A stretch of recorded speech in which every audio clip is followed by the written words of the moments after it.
Yang sering sholat di awal waktu banyak nggak?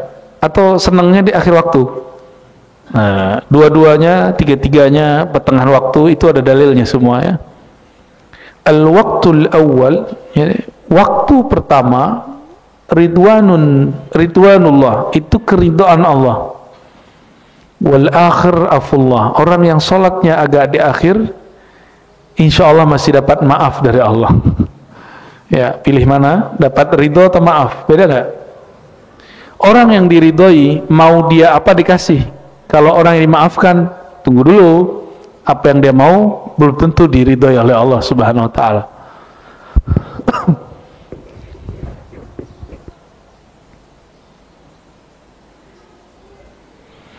Ternyata Allah itu yang maha sempurna tetap saja memamerkan solatnya seorang hamba kepada malaikat di langit. Ya, ada satu riwayat di sini masih halaman 63 ya. Dari Sayyidina Abu Hurairah radhiyallahu taala anhu, Nabi sallallahu alaihi wasallam bersabda, "Yata'aqabuna fikum." Bergantian kepada kamu para malaikat. Yaitu malaikatun bil lail wala malaikatun bin nahar. Itu malaikat siang dan malam. Itu malaikat yang datang tadi malam, itu dia naik ke atas, dan ke atas lamanya 500 tahun. Jadi dia nggak turun-turun lagi tuh. Makanya subuh tadi disebut masyhuda. Ya. Bacaan subuh tadi itu disaksikan. Siapa yang menyaksikan? Para malaikat yang perjalanannya 500 tahun turun, nunggu kita sehari, lalu 500 tahun naik. Lama atau sebentar? Alhamdulillah Rabbil Alamin, alladhi ja'alana min ummati sayyidil mursalin wa ja'alana min akhyari an-nasi ajma'in. Asyhadu an la ilaha illallah, asyhadu anna Muhammadan abduhu wa rasuluh. Allahumma fasalli wa sallim wa barik ala hadha an-nabiyil karim wa ala alihi wa ashabihi ajma'in. Baik jemaah yang bukan Allah, sebelumnya kita membahas fadailus shalah, baru sebagai kelebihan umat Nabi Muhammad SAW adalah sholat. Jadi dalam keilmuan bab khasais ini, ilmu sebenarnya pernah dipopulerkan oleh Imam Suyuti, tapi Imam Suyuti berbicara tentang kekhususan Nabi, sedangkan kekhususan umat Nabi Muhammad SAW hampir belum ada yang sedetail Sayyid Muhammad Alawi Al-Maliki dalam menulis. Maka ini boleh disebut fannun jadid, ilmu baru. Ini yang disebut mujtahid. Jadi mujtahid itu tidak mesti kemudian melawan para imam sebelumnya, tapi mereka mampu membaca dalil yang sama tapi menubuhkan ilmu yang baru, gitu ya. Sama-sama zikir la ilaha illallah, tapi kemakrifatannya berbeda dengan orang lain. Itu yang disebut kemajuan spiritual. Dan Abuya Sayyid Muhammad Alawi Al-Maliki, orang yang paling pantas disebut Abuya, ya, beliau berhasil kemudian mengumpulkan apa kelebihan umat Nabi Muhammad SAW, dan di situ ada sisi Islam, iman, ihsan, ada fiqih, ada akidah, ada tasawufnya. Biasanya kita kalau ngomong sholat selalu yang terbayang beban, bayar utang, menunaikan kewajiban, betul nggak? Tapi dalam bab al-khasais al-Muhammadiyah, keutamaan umat Nabi Muhammad SAW, maka sholat itu bukanlah beban. Sholat itu justru hadiah dari Allah Subhanahu wa taala, bahkan kalau boleh disebut fasilitas. Orang pintar itu diberi fasilitas, dia pakai atau dia tolak? Dia pakai. Ya, ada fasilitas kok ditolak, sombong amat. Ya. Nah, sholat itu fasilitas dari Allah, bukan beban. Nah, coba mulai sekarang memahami sholat itu bukan lagi tugas. Ya, sholat itu fasilitas terhubung kepada pencipta alam semesta. Nah, mohon maaf Bapak Ibu, saudara-saudariku, punya nyimpen nomor orang penting. Ya, bisa dapat nomor orang penting itu hebat nggak? Bisa menghubungi dia kapanpun, hebat nggak? Berarti kita juga orang penting. Dan banyak sekali teman saya, waktu saya minta nomor salah seorang guru dulu ya, terus dia bilang, oh sorry, ini nomor khusus buat gua, katanya. Lu nggak dapat. Gaya bener ya. Terus dengan bangga dia ngomong gini, kalau aneh nih nelpon Tuan Syekh itu kapan aja bisa, pasti dibales. Dan dia bangga. Bayangkan, punya nomor, punya akses kepada orang penting, itu membuat seseorang berbangga.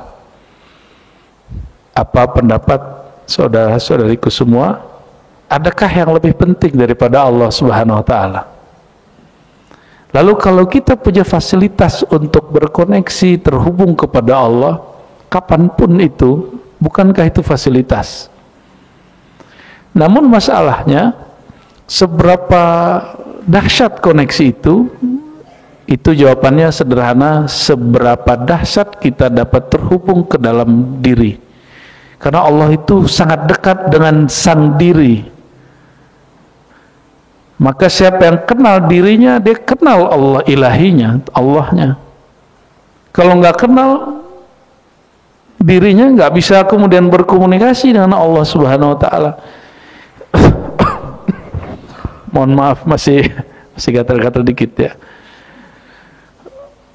Betapa banyak tetangga sering ngomong begini ketika ada orang penting wafat di komplek dia. Loh, emang dia kiai, emang dia ustadz gitu.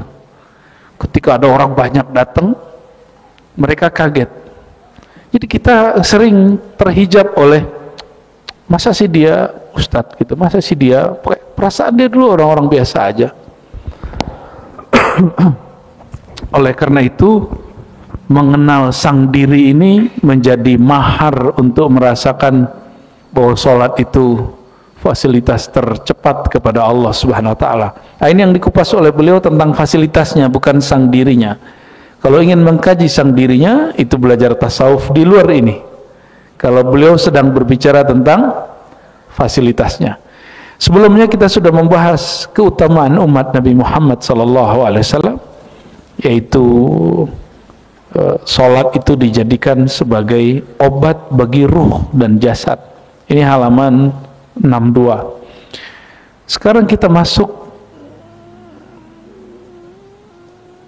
ya kepada bagian setelahnya ya. Setelah beliau menyebutkan ternyata sholat itu amalan paling afdal karena gabungan zahir batin. Itu sebabnya tidak disebut sholat, hakikat sholat kalau dia sholat secara zahir tapi batinnya lalai. Fawailul lil musallin, celaka bagi orang yang merasa sholat. Itu belum disebut sholat. Itu hanya orang yang kegeeran, yang sok-sokan merasa sholat. Beda sekali ya.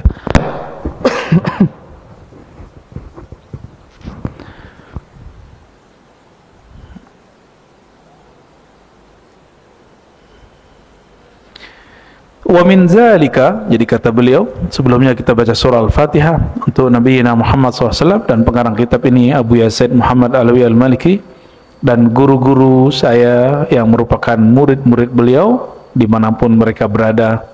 Al-Fatihah. A'udzubillahi bismillahirrahmanirrahim. Ya kenapa ya. Amin. Wa min dzalika anna as-salata fiha ittikhadhu ahdin 'inda Allah bidukhulil jannah. Salat itu adalah mengambil perjanjian di sisi Allah. Perjanjian apa? Satu perjanjian yang pernah Allah buat, siapa yang melaksanakan menunaikan janji ini, nama dia diabadikan di surga. Bidukhulil jannah. Orang masuk surga mesti namanya ada di surga. Orang mau naik pesawat mesti namanya ada di daftar tiket pesawat. Ya, masalahnya nama kita sudah ada belum di sana? Dan nama yang mana? Nah, itu masalahnya.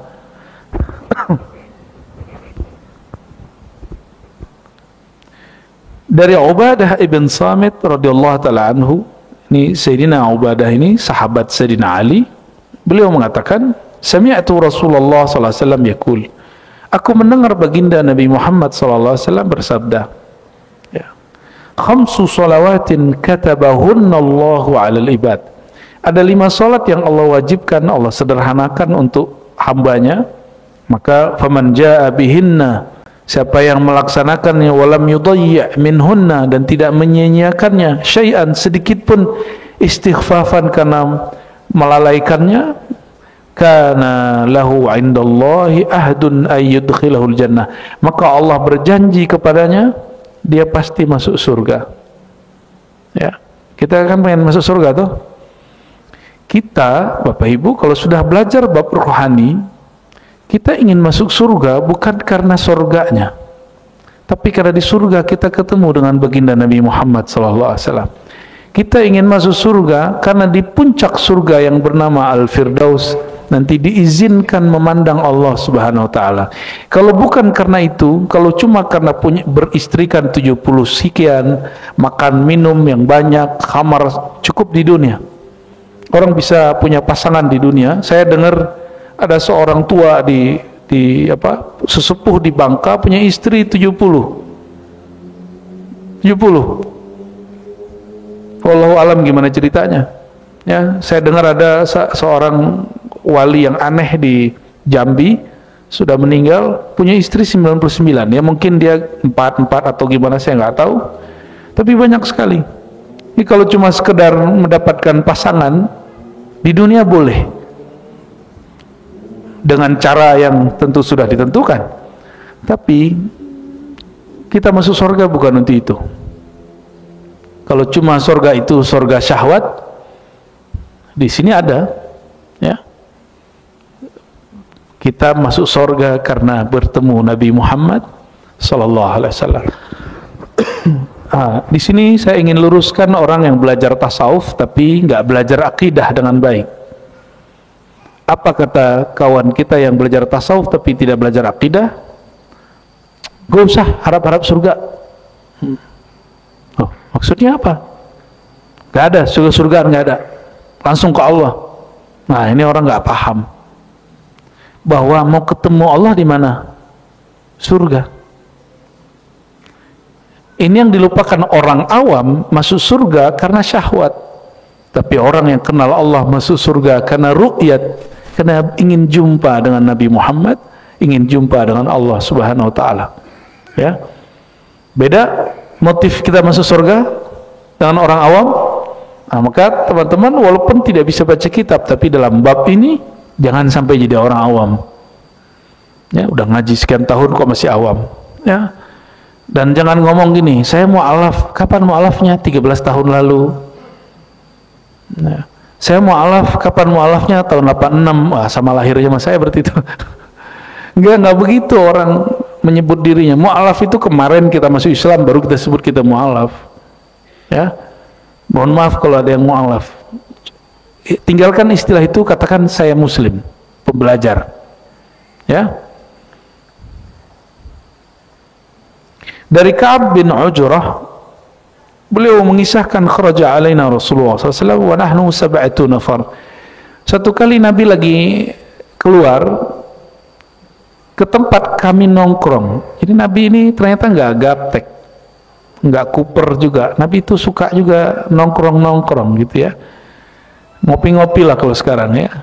Cuma dulu nggak ada kopi. Kopi itu ulama habaib Yaman yang mengenalkannya, mempopulerkannya di kalangan santri.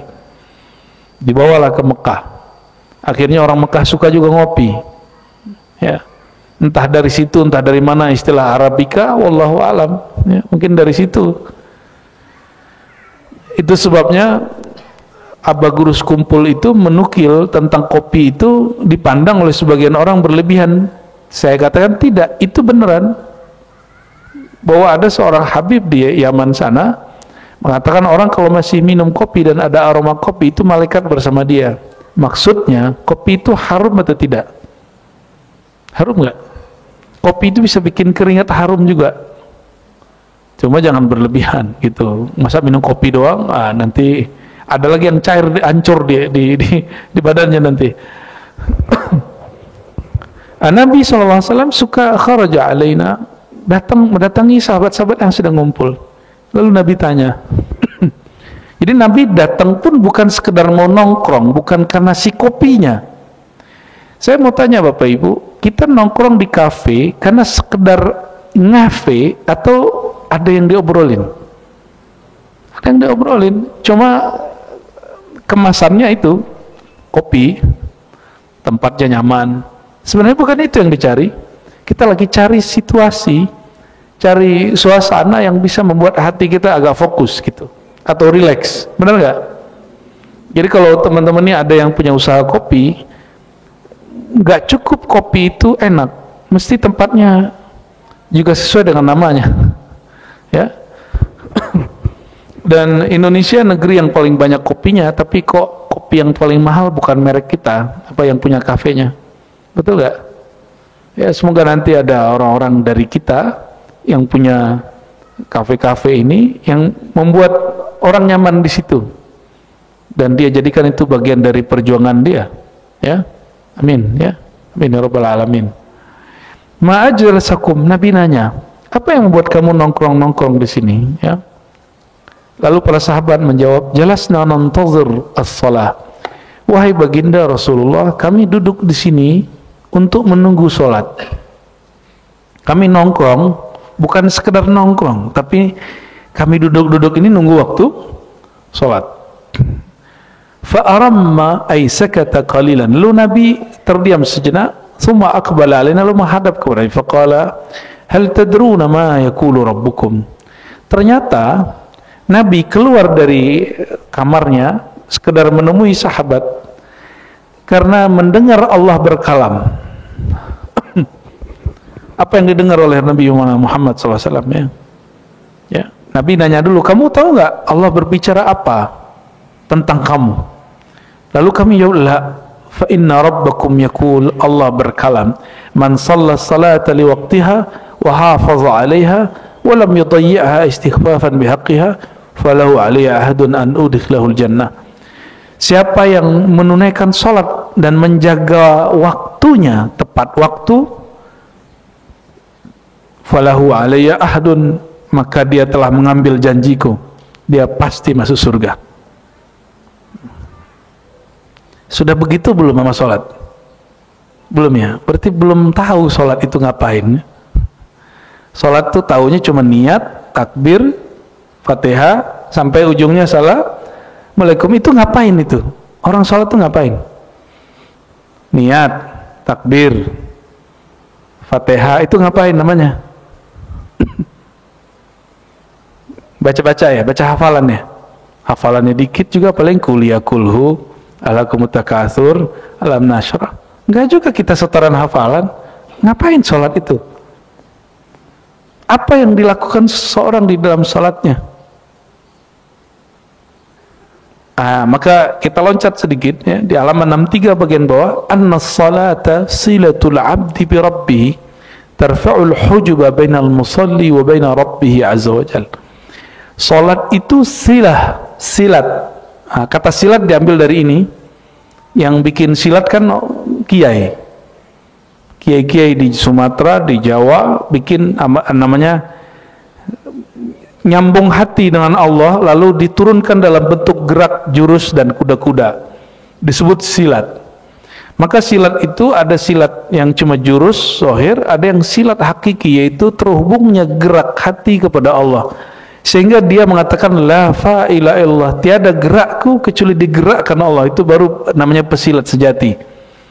Jadi ini mohon maaf, saya tidak mau menggurui para jawara, tapi kalau ada di antara antum ini jawara, ente belum jawara kalau belum fana dalam fi'il perbuatannya Allah, belum mengatakan, belum merasakan gerakku ini adalah geraknya Allah, tiadalah gerakku kecuali digerakkan Allah. Jadi kita tiadakan gerak kita, lalu kita nyatakan bahwa Allah yang bergerak. Bukan berarti kita salah lalu Allah yang disalahin, bukan. Kalau Allah yang bergerak, kalah atau menang? Sempurna atau kurang? Nah, kalau kita geraknya kurang, berarti kita belum fana, belum lebur dalam cinta fiilnya perbuatan Allah Subhanahu wa taala. Sahabat-sahabat Nabi itu dapat gelar Saifullah, pedangnya Allah. Itu maksudnya apa? Dia kalau nebas, bukan dirinya lagi yang nebas, itu sudah Allah yang bekerja. Maka Sayyidina Hamzah satu orang bisa ngelawan 5 orang dan itu kuat. Antum kuat nggak? Satu orang lawan 5 dan itu kalah semua. Itu Sayyidina Hamzah, ya. Maka disebut di sini as-salat, anna salat fiha silatul abdi bi rabbih. Salat itu adalah silat. Silat artinya penghubung antara si hamba dengan Tuhannya, ya, antara kekasih dengan yang dikasihinya.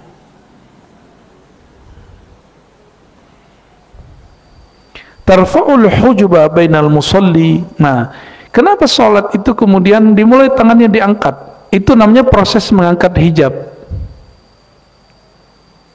Penghalang antara kita dan Allah itu apa? Kita merasa diri kita besar. Maka salat itu dimulai dengan lafaz Allahu Akbar. Jadi kecilkan diri, barulah terasa besarnya Allah. Di situ seseorang hamba baru sah namanya bertawajuh, menghadapkan dirinya kepada Allah Subhanahu wa taala. Maka ada satu hadis, innal abda idza qama fis shalah futtihat lahul jinan. Seorang hamba kalau salat itu, kalau azan yang dibuka pintu langit, kalau salat yang dibuka pintu surga. Lebih canggih mana? Maka banyak ulama berdebat pendapat dulu, lebih afdal muazzin atau imam? Jawabannya ini, muazzin membuat langit terbuka, kalau imam takbir dia membuat surga terbuka. Jadi lebih tinggi mana? Tetap lebih tinggi imam, ya. Berarti imam sembarangan orang enggak? Enggak. Kata Al-Habib Abdullah Al-Haddad, ya, dalam Tasbitul Fuad, ya, meskipun di antara anak-anak kami, remaja kami banyak yang hafiz Quran, tapi kami tidak yuqaddimuhu fis shalah, tidak menjadikan dia imam. Kenapa? Yang imam mesti yang kenal Allah, bukan orang yang hafal kalam Allah. Kenal Allah, bukan hafal. Kalau cuma hafal, burung beo bisa. YouTube juga hafal, YouTube 30 juz ada nggak? Ada, Pak. Orangnya kenal, bukan tua, sorry, jangan sok-sokan sok tua. Emang antum kalau tua terus berhak jadi imam? Nggak tua-tuaan lah. Nggak ada urusannya tua, ya. Ketika Nabi SAW menyebut tua, itu ada asbabul wurudnya, ada kronologisnya. Ada satu angkatan sahabat umurnya berbeda, tapi Islamnya sama, hafalannya sama, lalu ada perdebatan di kalangan sahabat, siapa yang jadi imam? Nabi bilang yang duluan Islam. Terus mereka sama Islamnya, ya sudah, yang hafalnya paling bagus, yang paling banyak, ternyata hafalnya sama semua. Terakhir, jadi opsi terakhir, akbaruhum sinnan, yang paling tua jasadnya, biologisnya. Terlihat kesalahpahaman kita hari ini bahwa yang imam mesti orang tua. Enggak, yang disuruh jadi imam, kata Nabi SAW, aqra'uhum, satu riwayat yang paling aqra itu ajma, nah, mampu mengumpulkan ayat antara zahir dan batinnya, Dan yang kedua, a'lamuhum bi kitabillah, begitu riwayatnya, yaitu yang paling mengenal ayat-ayat Allah, hukum-hukum Allah. Berarti yang jadi imam itu orang yang tua kealimannya, bukan yang tua hafalan dan jasadnya, bukan, ya. Jadi mohon maaf, kebanyakan kita masih terjebak dengan pemahaman tua-tua, ya. Akhirnya banyak masjid yang imamin orang tua yang tidak pernah belajar tajwid. Betul nggak? Baca Fatihahnya salah, gimana yang lain mau benar? Baca Fatihahnya udah salah.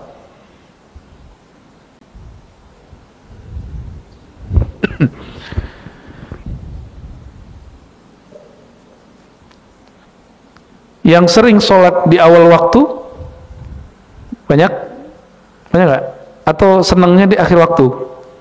Nah, dua-duanya, tiga-tiganya pertengahan waktu itu ada dalilnya semua, ya. Al-waqtul awal, ya, waktu pertama, ridwanullah, itu keridhaan Allah. Wal akhir afullah, orang yang sholatnya agak di akhir, insya Allah masih dapat maaf dari Allah. Ya, pilih mana? Dapat ridho atau maaf? Beda nggak?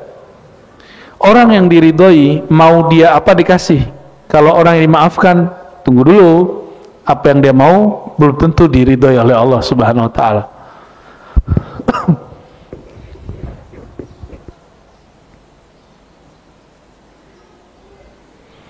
Ternyata Allah itu yang maha sempurna tetap saja memamerkan solatnya seorang hamba kepada malaikat di langit. Ya, ada satu riwayat di sini masih halaman 63, ya. Dari Sayyidina Abu Hurairah radhiyallahu taala anhu, Nabi sallallahu alaihi wasallam bersabda, "Yata'aqabuna fikum." Bergantian kepada kamu para malaikat. Yaitu malaikatun bil-lail wala malaikatun bin-nahar. Itu malaikat siang dan malam. Itu malaikat yang datang tadi malam, itu dia naik ke atas, dan ke atas lamanya 500 tahun. Jadi dia nggak turun-turun lagi tuh. Makanya subuh tadi disebut masyhuda. Ya. Bacaan subuh tadi itu disaksikan. Siapa yang menyaksikan? Para malaikat yang perjalanannya 500 tahun turun, nunggu kita sehari, lalu 500 tahun naik. Lama atau sebentar itu? Lama sekali. Maka malaikat yang naik itu dia nggak turun lagi. Jadi yang turun tuh malaikat yang lain lagi. Malaikat yang sudah naik melapor, dia tugasnya selesai, nanti muncul malaikat yang baru.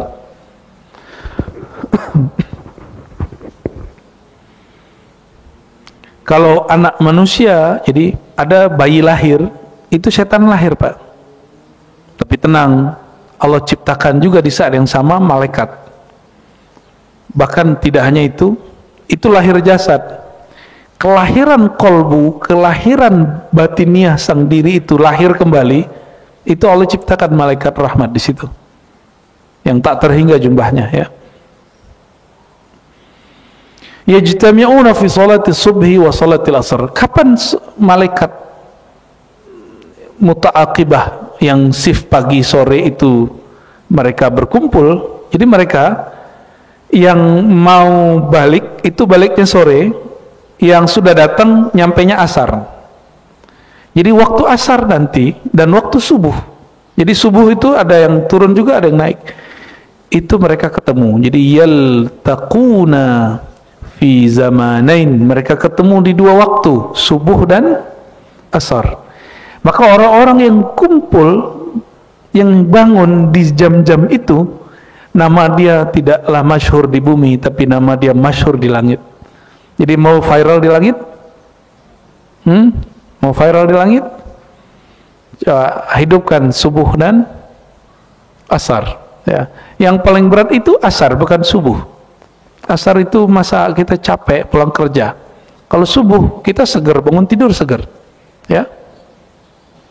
Kecuali antum sama aja, ya. Ada yang sama aja. Ya, berarti memang lagi sholat tuh masih beban. Sholat itu belum menjadi hadiah Ya. Summa ya'ruju alladhi batu fikum fayas'aluhum rabbuhum wa huwa a'lamu bihim. Ketika ada yang naik, nah ini malaikat tadi nih malam kan naik subuh. Ketika sampai di hadirat Allah, jadi Allah itu bukan bertempat di langit, tapi Allah itu punya satu si makhligai untuk malaikat disebut hadiratul malakut. Hadiratul malakut itu tempat para malaikat bersemayam di langit.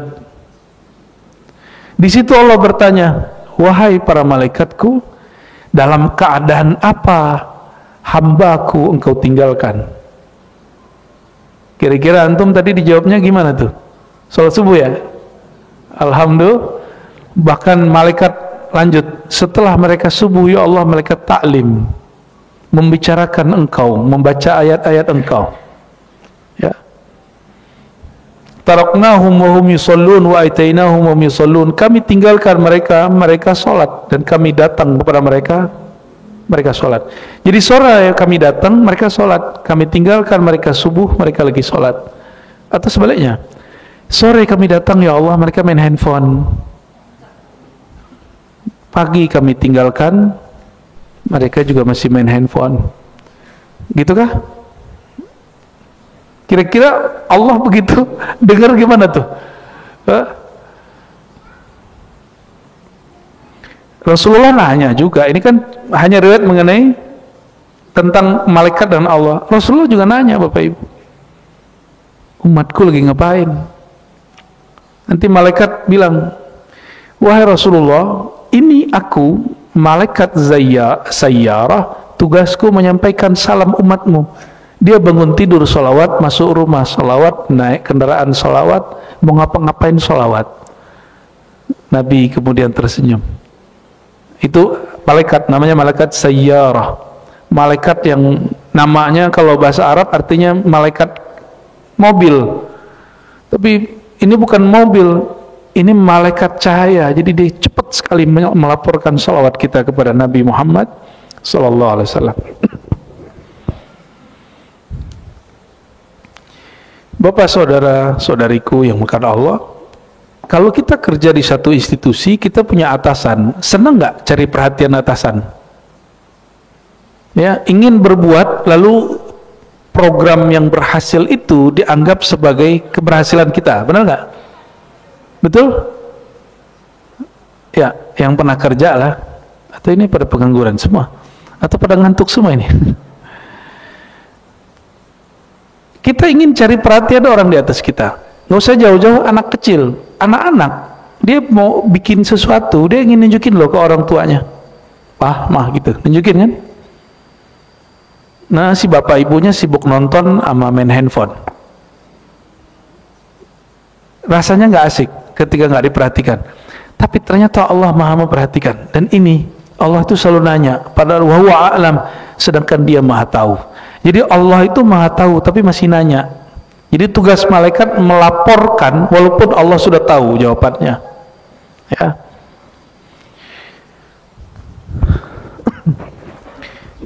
Ketika kita sholat,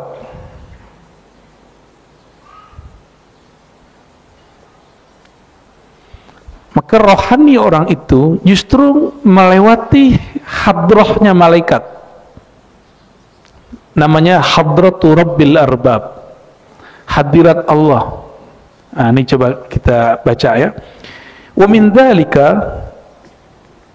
dan di antara rahasia salat itu, kekhususan salat umat Nabi Muhammad SAW, fiha al-iqtirabu min hadrati rabbil arbab. Ini perhatikan, melihat sesuatu dengan dekat dengan sesuatu itu beda nggak? Melihat, mungkin Bapak Ibu senang seorang artis atau tokoh politik misalnya, melihat dia dengan mendekat kepadanya beda nggak? Beda? Ya. Itu kenapa kita kalau ketemu guru kita, orang-orang yang kita suka, artis yang kita idolakan, kita nggak hanya pengen lihat dia. Setelah melihat, kita ingin abadikan dengan berfoto. Bid'ah zaman now. ya, yang tidak pernah ada di zaman Rasulullah SAW, ya. Sahabat ada nggak begitu? Ya Rasulullah, nggak ada ya. Para sahabat menyimpan capture fotonya di kolbunya, disimpannya di kolbunya, disimpan di dalam khayalnya. Maka kemanapun Sayyidina Abu Hurairah memandang, yang dia pertama lihat itu nur Nabi Muhammad SAW. Itu Abu Hurairah. Dia mau makan, mau minum, yang terbayang Nabi dulu. Dia teringat gimana cara Nabi makan. Gitu. Nah, Sayyidina Abu Hurairah, ya, meriwayatkan bahwa Rasulullah SAW bersabda, ini hadis riwayat Imam Muslim, aqrabu ma yakunul abdu min rabbih azza wa jal wa huwa sajidun. Aqrabu ma yakunul abdu bi rabbih azza wa jalla wa huwa sajidun. Sedekat-dekat hamba kepada Allah itu dia di dalam solat, dan solat itu ada lagi yang lebih dekat, yaitu sujudnya. Maka ada ayat di surah Al-Alaq ayat 19, ujung Iqra ujungnya apa? Wasjud waqtarib. Dulu Nabi awal-awal baca ayat ini sujud sajadah, tapi belakangan tidak diamalkan oleh para imam, kecuali 1-2 imam. Wasjud, sujudlah kamu, waqtarib. Nah, kalau saya menerjemahkan bukan mendekatlah, sujudlah kamu, niscaya kamu didekatkan kepadaku. Gitu. Dan lagi-lagi Bapak Ibu, kenapa sujud itu terdekat? Seandainya Allah itu di langit, di aras, maka orang yang di gunung lebih dekat daripada kita. Jadi yang tinggal di apartemen lantai 30 itu lebih dekat kepada Allah. Betul nggak? Itu perkataan Ibnu Taimiyah yang paling aneh, yang digelari Syekhul Islam mengatakan itu. Maka ulama di zamannya kemudian menyidang beliau, lalu jawabannya nggak memuaskan, akhirnya masuk penjara. Apa kata Ibnu Taimiyah? Orang yang sholat di atas gunung itu lebih dekat kepada Allah daripada yang sholat di bawah gunung. Itu ada pada kitabnya. Aneh gak tuh? Berarti dia terjebak kepada Allah materi. Allah itu bertempat di suatu tempat, berarah. Ya, semoga Allah mengampuni Ibnu Taimiyah dan mengampuni pengikut-pengikutnya. Tidak usah kemudian kita bilang, oh mereka nggak Islam, nggak. Mereka keliru dalam menginterpretasikan ayat-ayat tentang istawa, tentang Allah bersemayam. Tapi kalau Bapak Ibu ketemu saya 2018, 19, oh itu jadi bahan olok-olokan kita itu. Ya, hari gini Allah di langit, nah itu gitu jadinya ya. Kalau sekarang kita nggak begitu, kita malah mikir, ya Allah, sampai segitunya kekeliruan menafsirkan ayat itu berefek kepada seorang yang namanya Imam Ibnu Taimiyah. Selevel Ibnu Taimiyah bisa terjebak kepada mematerikan Allah, apalagi pengikutnya. Maka jalan keluarnya bukan untuk buat debat terbuka dengan Wahabi, enggak. Jalan keluarnya kita memohon ampun untuk diri kita dan untuk mereka. Jangan-jangan selama ini kita bermuamalah dengan mereka tidak benar juga, ya. Meskipun depan masjid itu Habib sudah ada tulisan Masjid Ahlus Sunnah wal Jamaah, tapi bukan berarti Wahabi nggak boleh sholat di sini toh, ya. Syiah nggak, tetap boleh sholat. Ini hanya menyebutkan manhaj masjid ini apa, gitu. Dan itu keberanian yang mesti ada di banyak masjid. Karena banyak masjid di Jakarta sudah hilang, bangunannya masih ada, bangunannya masih bagus, masjidnya udah hilang, paham nggak? Masjidnya dicolong, Pak. Fa'aktsirud doa, karena posisi paling dekat hamba dengan Allah itu sujud. Jadi kalau sujud jangan cepat-cepat. Fa'aktsiru ad-doa, banyak-banyaklah menyeru Allah, memanggil Allah. Terutama kalau sholat sendiri. Kalau jadi imam nggak usah juga lama-lama, ya nanti jamaahnya pingsan. Ya kalau lama-lama kepala di bawah bisa pingsan kan, karena darahnya ke bawah semua toh. Ya, darah ini mesti ngalir ke otak, tapi nggak boleh berlebihan. Ya, kecuali mau jadi atlet, kepalanya di bawah, kakinya di atas. Baik. Wa inna makana fi sujud qurbun khas lima fihi min mahdhi dhullil ubudiyah li maqami izzatir rububiyah. Kenapa sujud itu paling dekat? Karena di saat itu si hamba menghinakan dirinya sehina-hinanya, meniadakan dirinya setiada-tiadanya, disitulah dia merasakan Allah itu eksis dan ada. Karena yang mampu merasakan Allah itu Allah juga. Maka jika kita tidak meniadakan diri, maka nur rububiyah Allah itu tidak Allah berikan kepada kita, sehingga kita tidak dapat merasakan nur ilahiyahnya. Nah, ini coba lihat, yang merasakan nur ilahiyah Allah siapa? Nur rububiyah Allah yang dititipkan kepada kita. Nah, gimana caranya? Nolkan dirimu, rendahkan dirimu di hadapannya, baru engkau diberikan rasa itu. Itu sebabnya semua zikir setelah syahadat pembukaannya istighfar. Karena istighfar itu menghinakan diri dan pengakuan dosa di hadapan Allah Subhanahu wa taala. Di dalam Islam tidak ada pengakuan dosa kepada ustadz. Ya. Tidak ada namanya pengakuan dosa kepada kiai. Meskipun di agama lain ada, itu urusan mereka. Di kita pengakuan dosa hanya kepada Allah Subhanahu wa taala. Wa min dzalik, di antara kelebihan salat yang ada pada umat Nabi Muhammad SAW, kalau tadi dekat, orang kalau dekat, apa yang bisa terjadi setelah itu? Bukan selfie, bukan foto. Apa yang terjadi kalau orang dekat? Bisa menyapa. Tidak hanya menyapa, bisa berdialog. Bisa berdialog, kalau sudah dekat bisa berdialog. Karena Allah itu tidak fisik, maka yang dapat berkoneksi dengan Allah itu nur rububiyah yang Allah tiupkan ke dalam diri kita, namanya ruh. Tapi ruh itu bukan Tuhan. Ruh itu dia pengejawantahan sifat-sifat Allah yang ada pada ruh. Makanya janin itu nggak bisa melihat sampai ruh ditiup. Berarti ruh ini itu yang melihat. Orang meninggal, mata masih ada nggak? Kenapa dia nggak bisa lihat? Karena ruhnya sudah dicabut. Jadi sebenarnya yang melihat bukan mata ini, bukan telinga ini. Jadi walaupun secara fisik Bapak Ibu tubuh ini yang datang, tapi yang menyuruh datang bukan tubuh ini. Yang lagi dengar bukan telinga itu yang sedang mendengar ruh. Itulah sir rububiyahnya Allah. Tapi ingat, ini akidah Ahlussunnah yang menjadi panduan orang bertasawuf. Tapi banyak orang lupa di sini. Kekeliruan dalam belajar ilmu hakikat, ya, keracunan hakikat namanya. Ada satu ungkapan, ana sirullah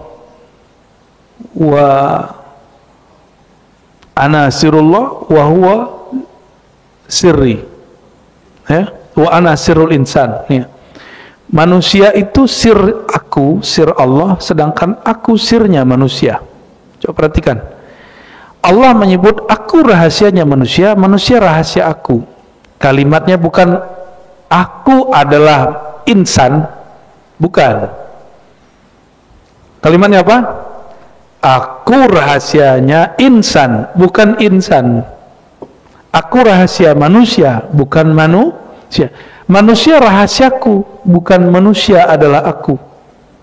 Hati-hati yang belajar ilmu tasawuf hari ini, orang lewat YouTube banyak sekali. Tapi ternyata si ustadznya nggak ngerti bahasa Arab, bisa nulis bahasa Arab tapi salah-salah, dan menerjemah bahasa Arabnya keliru, akhirnya berhakikat tentang Allahnya keliru. Dan ini sudah mulai kita lihat hari ini banyak sekali, ya. Nauzubillah min dzalik. Jadi kalau sudah dekat bisa menyapa, bisa bersalaman kalau kita ketemu orang fisik. Tapi kalau ke Allah, jangan dikira Allah itu galak. Yang kita bayangkan Allah galak, benar. Yang antum bayangkan selalu Allah itu pengancam neraka, suka marah-marah kalau nggak sholat. Selalu itu yang diajarin sama orang tua. Ya, ini banyak orang tua yang hadir pagi ini. Tolong ajarkan anak bukan lagi Allah yang maha mengancam, tapi Allah yang maha rahman, maha rahim. Coba lihat, semua surat dimulai dengan bismillahirrahmanirrahim, kecuali satu, surat Bara'ah, Taubah, ditutup tetap dengan wabil mu'minina ra'ufun rahim. Lalu karena Allah begitu, kenapa kita nggak meniru yang itu? Kenapa anak-anak yang kemudian kita dulu pernah anak-anak, apa-apa kemudian diancam? Hasilnya beragama itu takut dan tegang, betul ya? Dan hasilnya lagi apa? Khotbah-khotbah isinya menegangkan semua, ya. Padahal khotbah kajian itu harusnya syahdu di dalam kolbu, karena itu membuat kita bisa terkondisikan kepada Allah Subhanahu wa ta'ala. Maka saya nggak sedih Bapak Ibu kalau Bapak Ibu lapor saya kalau nggak bisa tidur terus dengerin pengajian Buya gitu. Saya nggak sedih Pak, saya malah seneng. Oh berarti Allah izinkan kajian saya, mungkin suara yang Allah berikan ini suara dari Allah, bukan dari ciptaan Bapak Ibu saya. Ilmunya ilmu milik Allah, bukan ilmu saya. Allah izinkan mengantarkan tidur seseorang. Seandainya orang itu mati lagi tidur, dia mati dalam ilmu Allah Subhanahu wa ta'ala, ya. Dan dalam ilmu psikologi, orang nggak bisa tidur kecuali gelombang otaknya mulai tenang. Semoga Allah jadikan suara ini menenangkan, ya. Tapi jangan tidur di depan saya.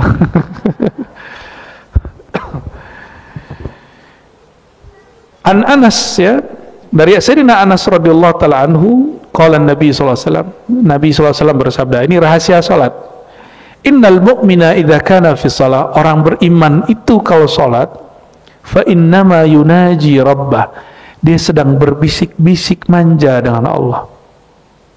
Yunaji, naja, yunaji, munajatan, manja, itu satu akar kata sebenarnya.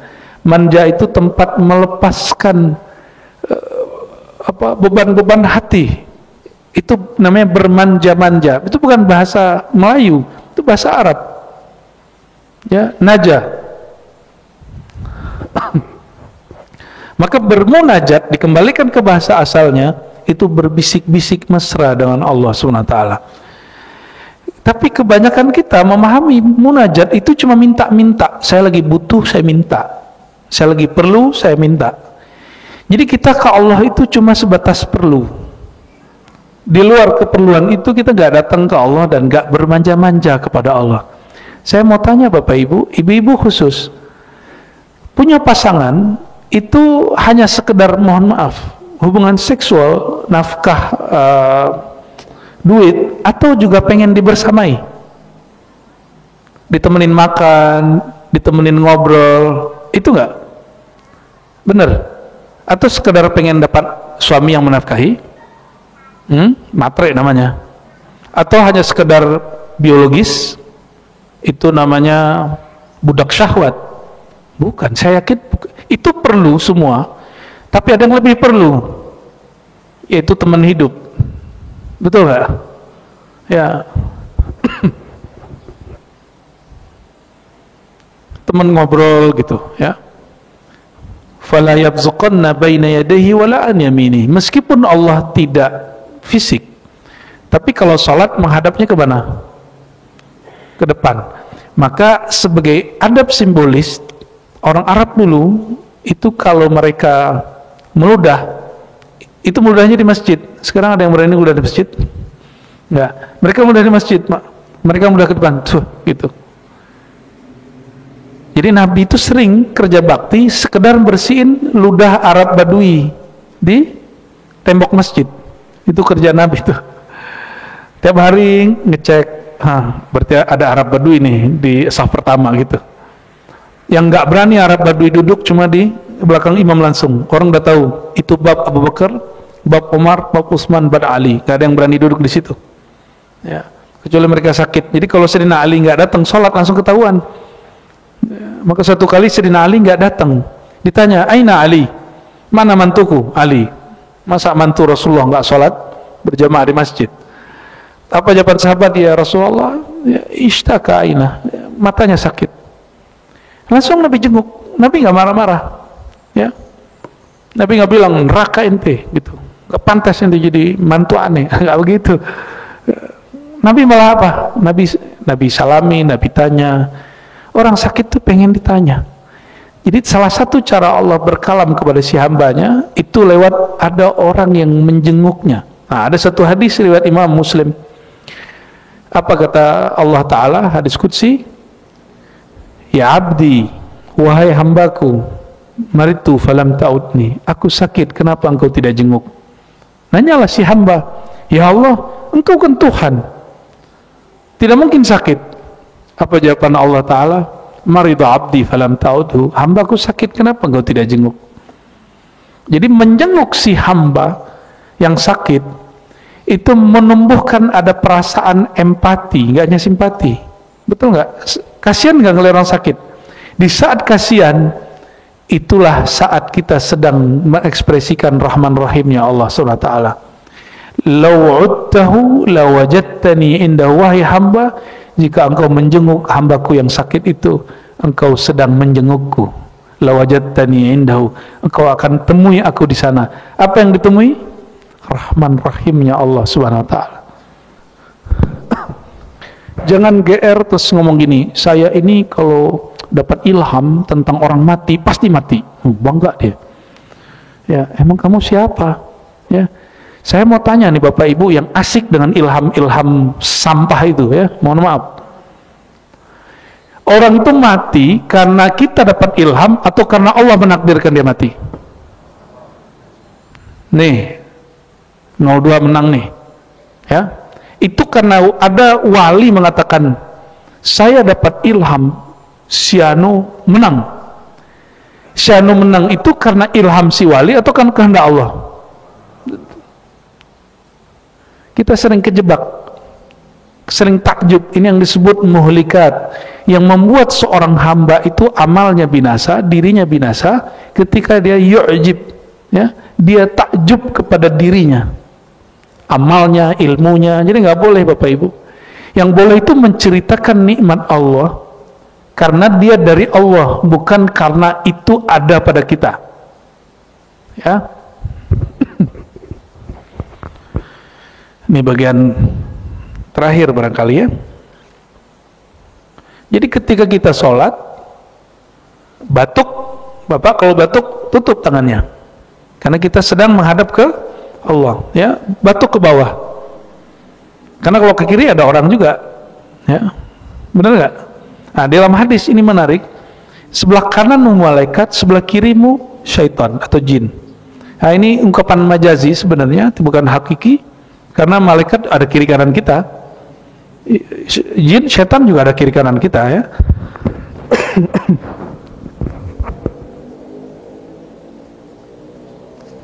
Nah, sebagai penutupnya apa?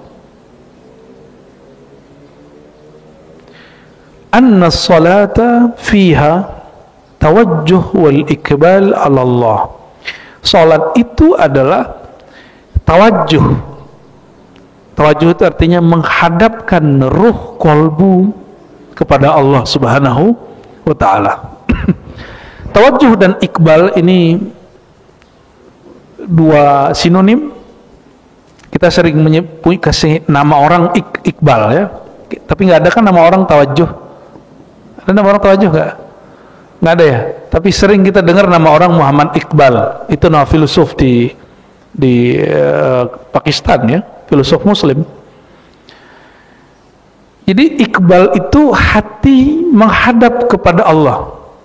Lawan dari Tawajjuh dan Iqbal itu adalah i'rad wal idbar. Al-i'rad wal idbar, berpalingnya hati kepada Allah, dari Allah menghadap dunia.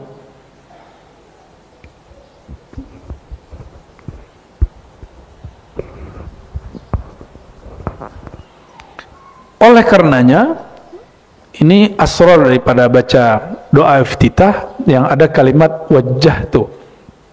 Wajjahtu itu betul-betul membuat seseorang kolbunya berhadap kepada yang membolak-balik kolbu, ya.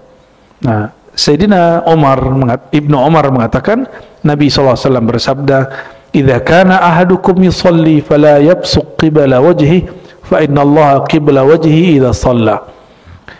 Jika kalian sholat, jangan meludah ke depan arah wajahnya. Fa inna Allah, perhatikan ini, sesungguhnya Allah qibla wajhihi, di arah tatapan wajahnya, idza shalla, jika dia sholat. Berarti kalau orang sholat hadapan wajah dia langsung nurullah ada di situ. Tapi kalau dia selesai sholat, nurullahnya kemudian tidak lagi disebut simbolnya di depan. Oke, wajahnya, fa innallaha qibala wajhihi. Maka yang dapat menatap wajah Allah itu juga hanya wajah Allah. Karena kullu man 'alaiha fan, semuanya binasa kecuali hanya wajah Allah, ya, Dzul Jalali wal Ikram, yang maha perkasa. Maka binasakan wajah kita, hinakan wajah kita, baru di saat itu Allah menunjukkan kemuliaan wajahnya. Gitu caranya. Jadi bagaimana cara menghadapkan wajah kita kepada Allah? Hinakan wajah ini di hadapannya, maka Allah akan muliakan wajah kita. Ya, barangkali itu Bapak Ibu beberapa kelebihan sholat. Nanti masih banyak lagi, termasuk tadi yang saya tanyakan, emang sholat ngapain sih? Ya, kok baca-baca Fatihah itu ngapain? Apa sebenarnya yang ada di Fatihah?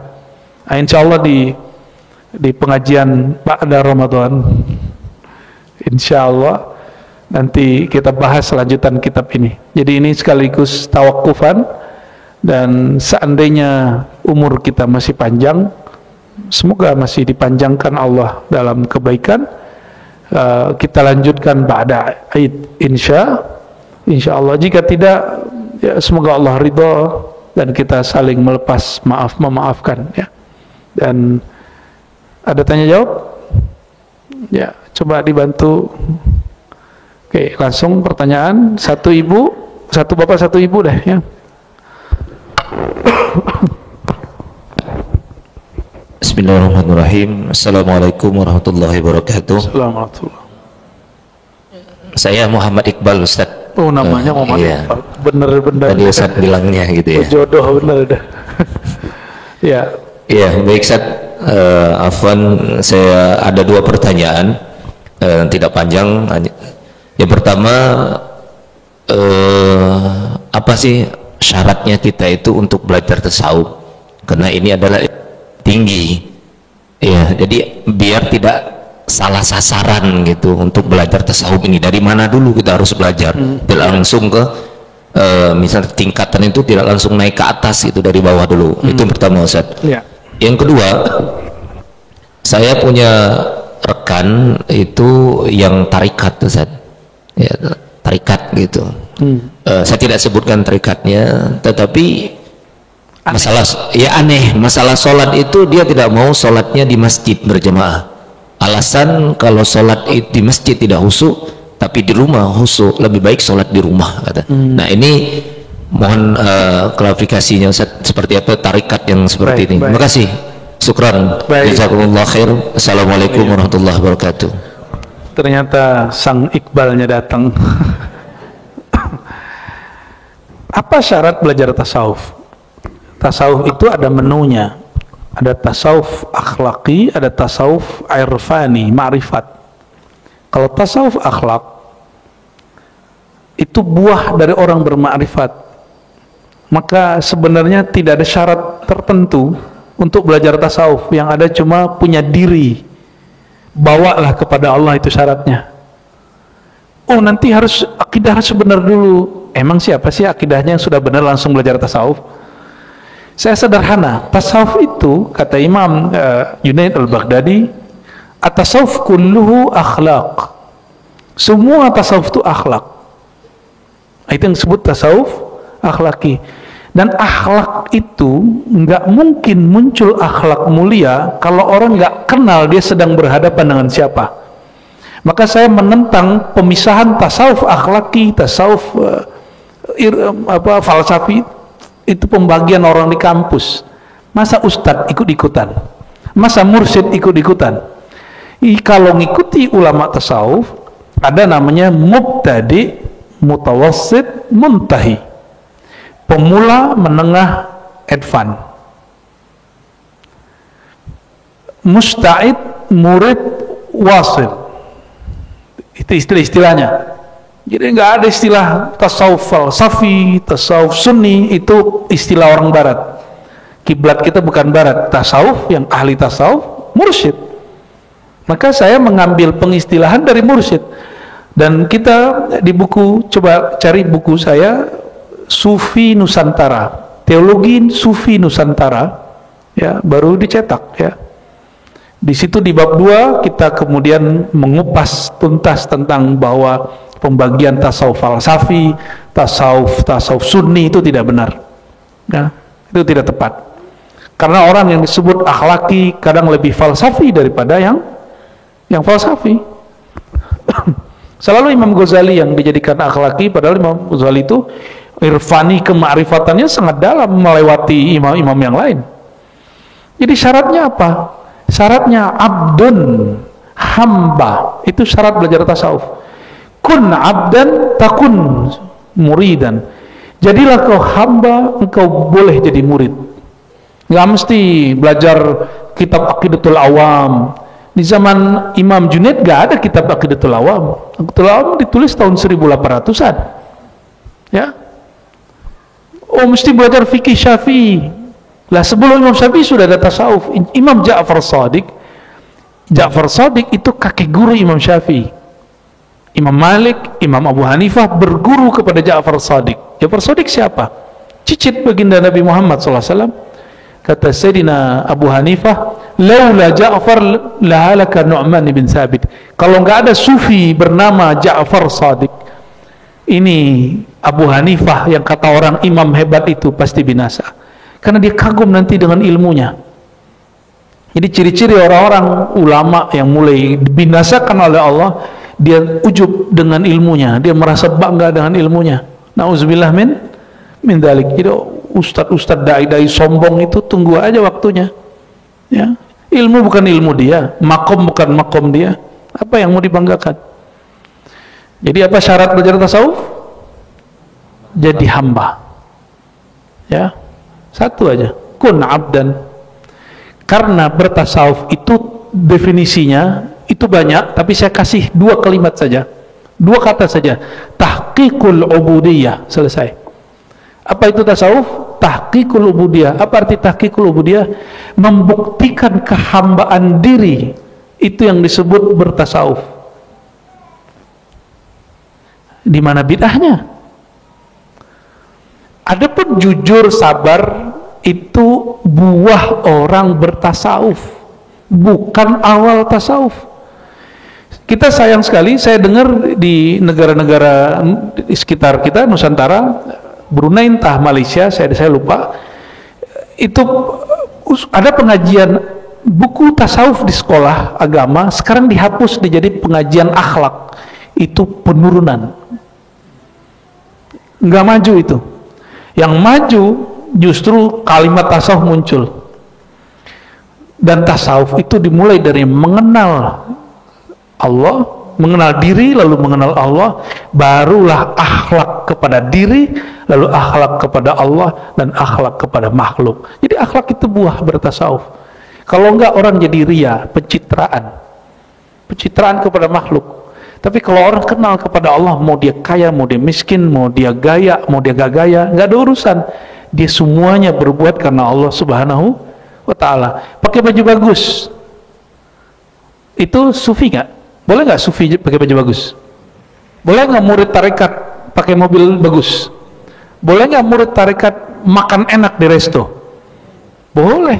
Yang penting dia makan halal dan menyebut Bismillah. Itulah kehambaan dirinya kepada Allah Subhanahu Wa Ta'ala.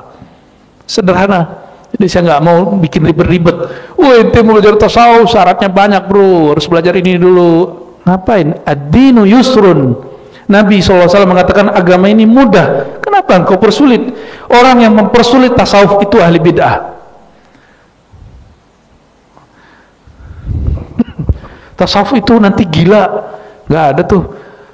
Udah dokter masih disebut gila. Saya megang beberapa thariqat Pak, ijazah thariqat saya banyak, dan alhamdulillah tambah waras, tambah tenang, tambah enjoy, tambah menikmati bahwa dunia ini main-main saja. Kata Allah itu nikmat sekali. Ya, dengan semua hiruk pikuknya, mau mesra dengan keluarga, cekcok dengan tetangga, dipuji dan dibully itu biasa aja, emang main-main kok. Ya, kita sering ngomong gini, udah ente akhlak baik aja, itu tasawuf. Itu namanya maksa orang berbuat baik tapi dia gak tahu dia berbuat baik untuk siapa. Ngajarin orang riya namanya. Ya. Dan kita sering lihat iklan-iklan berantas korupsi, ya kan? Pas dia sudah menjabat, korupsi juga. Karena kenapa dia korupsi? Karena dia nggak merasa diperhatiin rakyat, nggak ada yang ngawasin. Tapi kalau orang kenal Allah, Allah mau di kamar, mau di kantor, mau di rumah, mau di luar negeri, dalam negeri, Allah sama nggak? Allah merhatiinnya sama nggak? Itu dia. Maka bertasawuf ini dapat dipakai oleh politisi, pejabat, guru ngaji, orang biasa, orang alim atau tidak alim. Orang alim tidak bertasawuf, ilmunya hampa. Dia nanti ria. Dia ngajar nanti nggak tulus kepada Allah. Dia nanti gampang tersinggungan, ya, pengen dihormati di mana saja. Nanti kalau ada orang kurang hormat ke dia ngomong ini, emang dia nggak kenal sama aneh, aneh ini kiai. Itu orang-orang yang berilmu tapi dia nggak bertasawuf. Tapi kalau orang berilmu dan dia bertasawuf, dia tahu bahwa ilmunya milik Allah SWT. Saya sering kasih pertanyaan, kita punya rumah, punya baju, punya kendaraan, terus ada orang tetangga bilang, ini punya saya. Boleh tengkar nggak kita sama dia? Kita mau tengkar loh sama orang itu, bahkan sampai ke pengadilan kita bawa. Mengakuisisi milik orang lain tidak ada orang terima, apalagi ada seorang alim, kata dia, ulama, kiai, pendakwah, mengakuisisi ilmu Allah. Mengatakan, ini ilmuku, ya, enggak menghargai ilmu saya. Emang kita siapa? Ya, kalau ada orang tidak menghargai kita, sederhana, jika itu ilmu Allah, dia tidak menghargai Allah. Ini yang dikatakan oleh Al-Habib Umar Al-Attas, dihikayatkan ya, oleh murid beliau, ya, Al-Habib Abdullah Al-Haddad, ya. Apa kata beliau dalam Tasbitul Fuad jilid 2? Jadi beliau ini kalau naik kendaraan, ada orang yang bisa cium tangannya, ada yang cium kakinya, ada yang nggak sempat maka cium kudanya, dicium, ontaknya diciumin, sekedar menyentuh. Kalau nggak sempat cium maka dia sentuh, begini aja. Datanglah seorang pakar akidah kepada Al-Habib Umar ini yang nulis Ratibul Attas itu. Apa-apaan ini wahai Habib, gitu. Apa jawaban beliau? Apa-apa, kenapa? Innama azzamullah ma'azzamuni. Mereka bukan sedang takzim kepadaku, mereka bukan sedang menghargai aku, mereka sedang menghargai Allah. Itu kenapa kita menghormati ulama, bukan karena dianya pinter, tapi karena Allah menitipkan ilmunya pada dada orang itu. Sederhana aja, ya.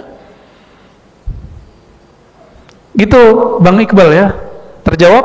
Lalu kenapa orang tarekat masalah sholat itu bab fikih? Jadi ada fikih yang sifatnya am, ada fikih yang sifatnya khas. Fikih am itu umum, sholat di masjid lebih afdal 27 rakaat, itu umum. Tapi Imam Ghazali dalam jilid pertama Ihya ini sering dipahami oleh orang tidak faham.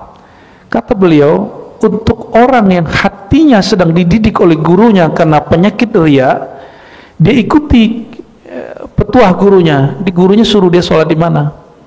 Jika dia sholat di rumah lebih selamat, maka dalam selama berlatih itu dia sholat di rumah. Selama apa? Berlatih, bukan selama-lamanya. Enak bener ente, kita rubuhin aja masjid, ya. Kalau emang kita sholat di rumah boleh apa biasa-biasa aja gitu. Jadi husnuzon kepada saudara penting sekali. Barangkali dia mengamalkan ajaran Imam Ghazali itu. Tapi setahu saya Imam Ghazali tidak pernah meninggalkan sholat berjamaah, ya, minimal sama keluarganya, ya. Jadi kalau nggak sempat ke masjid, ya sama keluarga kita lah, ya, tapi usahakan kalau bisa ke masjid. Satu dari ibu-ibu, yang mana nih, ya, sini deh, ya. Assalamualaikum warahmatullahi wabarakatuh. Assalamualaikum warahmatullahi wabarakatuh. Buya, saya mau bertanya tentang tadi ilham, tentang kematian dan kemenangan ya. Gini, kalau ada seseorang yang melihat orang sakit nih, terus dilihat kayaknya nggak lama deh, kayaknya nggak lama. Bahkan dari pihak medis pun ada yang melihat, entah dia melihat dari kebiasaan atau sebelum kebiasaan gitu, sekarang menurut kayaknya ini tidak akan lama lagi. Jadi pihak medis tidak bisa mengambil tindakan perpanjang atau pengobatan lanjutan. Nah, kalau tindakan seperti itu apakah tidak mendahului takdir Allah, seolah-olah dia menjadi Tuhan, akan mati gitu. Padahal kan umur kematian itu bisa tahu sampai orang menutup mata dan tidak bernafas. Bagaimana itu, Pak Ustadz? Iya. Terima kasih banyak. Baik. Ada ilham, ada pengalaman, ada juga keilmuan. Nggak usah jauh-jauh. Prediksi kemenangan calon presiden itu ada pakai survei, tahu nggak? Berdasarkan survei, maka muncullah dalam tanda kutip dukun-dukun politik yang kita sebut dia dukun politik, tapi kita dengerin juga gitu. Benar kan? Mereka memprediksi siapa yang menang dan itu terjadi. Apakah itu mendahului? Tidak. Sama dengan begini, Bapak Ibu. Ini yang sering kita salah pahami tentang kearifan lokal, yaitu tentang penanggalan. Kita sering menyebut, oh nggak ada tuh hari baik, hari buruk, semua hari baik. Emang benar semua hari baik? Ya? Emang benar semua hari baik? Di sisi Allah semua hari baik, tapi kepada diri kita ada hari buruk. Hari kita lupa mengingat Allah, itu hari buruk. Lalu alam ini Allah ciptakan. Setiap hari Senin Allah kemudian, jadi hari Senin itu Allah menciptakan bunga. Hari Selasa Allah menciptakan api. Hari Rabu Allah menciptakan pengetahuan, dan terus sampai kemudian sampai 7 hari itu ada yang Allah ciptakan di situ. Lalu melihat kejadian setiap hari Senin, ada ulama ahli falak, belajar falak dari umat sebelum kita. Mereka mencatat tentang kejadian-kejadian alam semesta yang sifatnya kejadian berulang. Kejadian berulang. Contoh, sekarang orang bisa prediksi tahun 2000 sekian terjadi gerhana matahari, padahal belum kejadian. Itu berdasarkan apa? Kejadian masa lalu yang berulang, dihitung menjadi ilmu pengetahuan, namanya ilmu falak. Orang Jawa ada namanya apa? Weton apa? Weton itu sebenarnya ilmiah. Cuma sekarang yang pakar ilmiahnya sudah banyak yang meninggal. Yang muncul sekarang mitologinya, padahal dia ilmiah. Sama, tasawuf tarikat itu tadinya ilmiah sekali. Lalu mursyid-mursyid banyak yang meninggal, yang sisa adalah murid-murid yang suka keramat dan khurafat. Jadi kalau ketemu jumpa yang diceritakan halu, yang diceritakan keramat-keramat, nggak ada cerita ma'rifat. Padahal dulu kata seorang sahabat ini, Sayyidina Muaz, ketika ketemu sahabat lain mengatakan, ta'al nu'min sa'atan, kamu duduk sini dulu, kita beriman bicara tentang Allah sesaat. Jadi sahabat kalau duduk itu ngobrolin tentang hukum, ngobrolin tentang ma'rifat. Itu yang mereka sebut nu'min sa'atan. Nah, jadi ketika kejadian berulang, maka dicatatlah namanya zodiak, ramalan. Sebenarnya bukan ramalan. Itu hanya pengalaman rumusan orang hidup yang lahir hari ini, nanti begini, biasanya karakternya begini gitu. Bener nggak? Yang lahir hari Senin sama Selasa beda nggak karakternya? Beda loh Pak, anak saya ada yang Senin dan Selasa, dan itu beda karakternya. Dan kita ngikutin, oh ternyata ada bab ilmiahnya, dan kitab-kitabnya ada semua, ada al-mujarrabat, ada ilmu falak dan segala macam. Jika itu sebatas pengetahuan dan pengalaman, maka dokter mengatakan ini 3 bulan lagi mati nih. Dia tidak mendahului ilmu Allah, dia hanya berbicara pengalaman saya, kalau ada pasien begini 3 bulan lagi mati. Itu ilmiah nggak? tinggal dibuktikan. Kalau dia nggak mati berarti keajaiban, gitu ya. Sama, percaya nggak ibu, saya punya mertua itu pelaut. Jadi ayah saya nggak pelaut, jadi lagu nenek moyangku pelaut untuk istri saya. Untuk saya nggak berlaku itu bid'ah itu. Kalau saya nenek moyangku petani, kalau istri nenek moyangku pelaut. Mertua saya nggak sekolah, tapi dia belajar ilmu cara baca cuaca. Dia nggak perlu pakai alat-alat canggih. Dia bilang, ntar lagi hujan, kita jangan ke sana. Dia lagi melaut seminggu, sebulan, terus dia bilang ke awak kapalnya, jangan ke kiri, nanti ada badai. Mereka ketiduran, layarnya ke kiri, dan kena badai. Selama itu puluhan, mungkin 50-40 tahun dia ngelaut, dia nggak pernah tenggelam, Pak. Dan nggak pernah dibawa ombak itu. Kenapa? Dia tahu ilmunya, kalau ada ombak nggak boleh hidupin mesin, nggak boleh ngayuh, nggak boleh pakai apapun. Jadi diem aja, mau dibawa kemana terserah. Dia cukup lihat langit, nanti dia bisa baca, ini bintang Sagittarius, ini bintang apa, tapi pakai bahasa Jawa.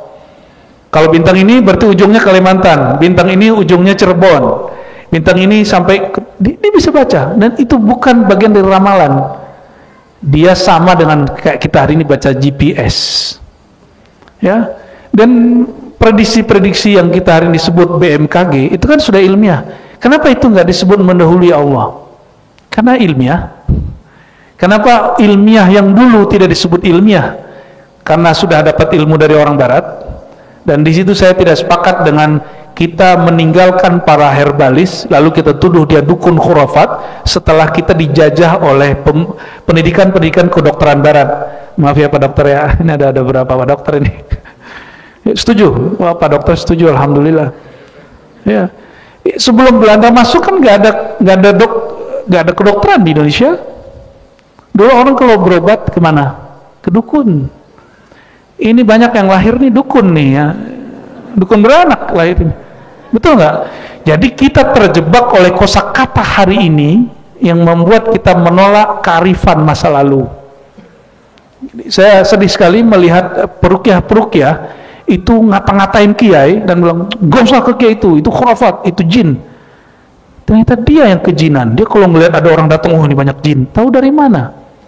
Imam Syafi'i mengatakan siapa yang ngaku bisa melihat jin fahuwa kazibun dajjal, itu orang pembohong sejati. Karena yang bisa melihat jin cuma jenisnya atau orang gila.